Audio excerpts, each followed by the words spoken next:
Chicken pox की अगर बात की जाए तो उस सिचुएशन में जैसा कि चूंकि एक धार्मिक मान्यता भी इससे जुड़ी हुई है, जैसा कि छोटी माता कहते हैं जी, तो कहीं ना कहीं चीज़ें थोड़ी बच्चे के लिए थोड़ी मुश्किल हो जाती हैं कि उसको नहलाया भी नहीं जाता, और भी कई सारी चीज़ें हैं जो धार्मिक मान्यता के अनुसार की जाती हैं। तो अब मैं एज अ डॉक्टर आपसे जानना चाहूँगी कि जिस बच्चे को चिकन पॉक्स है तो उसको किस तरह से ट्रीट करना चाहिए।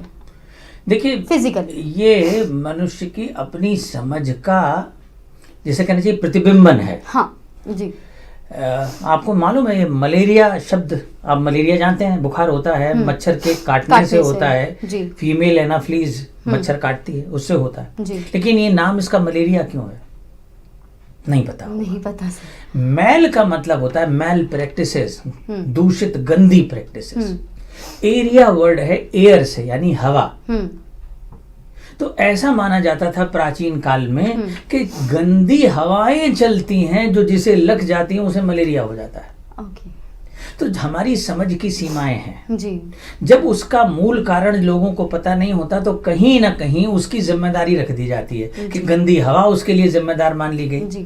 लेकिन जब सोच आगे बढ़ी तो हम जान पाए कि इसका भी एक कीटाणु है जिसका नाम प्लाज्मोडियम है, जो मच्छर द्वारा प्रसारित होता है। ठीक इसी तरह से जब इसके बारे में लोगों को ज्यादा ज्ञान नहीं था तो वो चाहे स्मॉल पॉक्स हो, चिकन पॉक्स हो, रूबोला इन्फेंटम हो, है ना, और तमाम सारी दाने वाली बीमारियां हैं, जर्मन मीजल्स हो, उन सबको ही माता कह के जी उस समय के समाज ने संबोधित किया जी।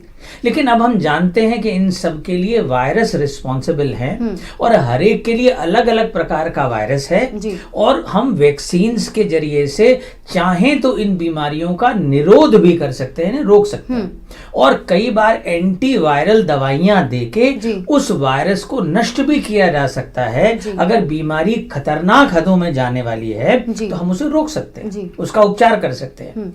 लेकिन आप देखें जब ये सारी सूचना नहीं थी तो देवी मानना भी लाभकारी था। उसका परिणाम ये था कि लोग जूते चप्पल बाहर उतार देते थे, साफ सफाई रखने की कोशिश करते थे, बिल्कुल नीम की पत्तियां लाके लोग रखते थे उस समय। तो ये सारे उपाय कम से कम हाइजीन बनाए रखने में मदद करता, हाइजीन पॉइंट ऑफ व्यू, लोगों की भीड़ वहां नहीं लगने देते थे। तो जो हमारा कंजर्वेटिव ट्रेडिशनल समाज उन सीमित साधनों में कर सकता था वो सब कहने के बजाय उसने उसे देवी की संज्ञा दे दी और उस संज्ञा के आवरण में वो सब कुछ कर पाया जो उस समय संभव था जी। तो धीरे धीरे ये सोच धीरे बदल रही है जी। आज हमारे पास चिकन पॉक्स के लिए, स्मॉल पॉक्स के लिए, मीजल्स के लिए, जर्मन मीजल्स के लिए वैक्सीन्स उपलब्ध हैं जिन्हें यदि हम समय से लगवा लें तो हम इन बीमारियों को निश्चित रूप से बचा सकते हैं जी। दूसरी चीज, यदि ये हो जाए, चिकन पॉक्स हो जाए, या हर्पीस सिंप्लेक्स हो जाए, या हर्पीस जोस्टर हो जाए, यानी जो ये छाले वाले दाने होते हैं जिनमें पानी भरा रहता है, तो हमारे पास एसाइक्लोवीर नाम की दवा मौजूद है। उस दवा को दे करके हम उसके प्रसार को रोक सकते हैं और यूं हम उससे निदान भी पा सकते हैं। लेकिन क्योंकि बहुत खतरनाक बीमारी नहीं है, प्रायः हर चिकन पॉक्स के रोगी को उसकी जरूरत नहीं होती है। लेकिन फिर भी साफ सफाई रखना जी, मुंह में रोज कुल्ला करते रहना जिससे कीटाणु ना पनपने पाए, ओरल हाइजीन ठीक रखना जी, रोज स्नान करना, और अगर हम साबुन की बट्टी रगड़ेंगे तो हो सकता है वो दाने छिल जाएं, इसलिए लिक्विड सोप से स्नान करें, हम उसका झाग उठा लें, झाग से नहाएं, लेकिन साफ सफाई रखना हमारे इंटरेस्ट में है। बहुत से लोगों को पास ना आने दें क्योंकि ये संक्रामक रोग है, एक से दूसरे में प्रसारित हो सकता है जी। और इसकी इन्फेक्टिविटी 60 से 80% तक होती है, यानी एक घर में रहने वाले एक व्यक्ति को हो गया है तो इस बात की 60 से 80% तक संभावना है कि वो दूसरों में भी प्रसारित हो जाए जी।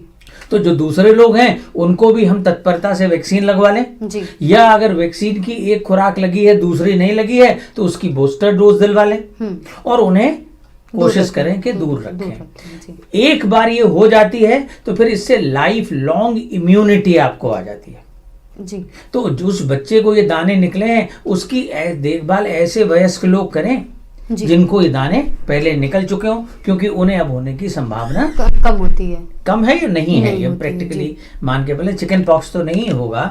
अगर होगा भी आगे चल के तो उसका एक वेरिएंट है जिसको हम हर्पीज ज़ोस्टर कहते हैं जी, वो हो सकता है जी। ठीक है, तो ये कुछ उपाय हैं खाने में, क्योंकि ये दाने सिर्फ खाल पे ही नहीं होते, हमारे गले में भी होते हैं, हमारे श्वास संस्थान में भी होते हैं। तो ढीला ढाल मतलब मुलायम खाना जो है, सुपाच्य किस्म का खाना जो है, जो ऊर्जा सघन भोजन है कि कम खाएं और ज्यादा ऊर्जा हमको मिले, ऐसा खाना बच्चे को देना चाहिए।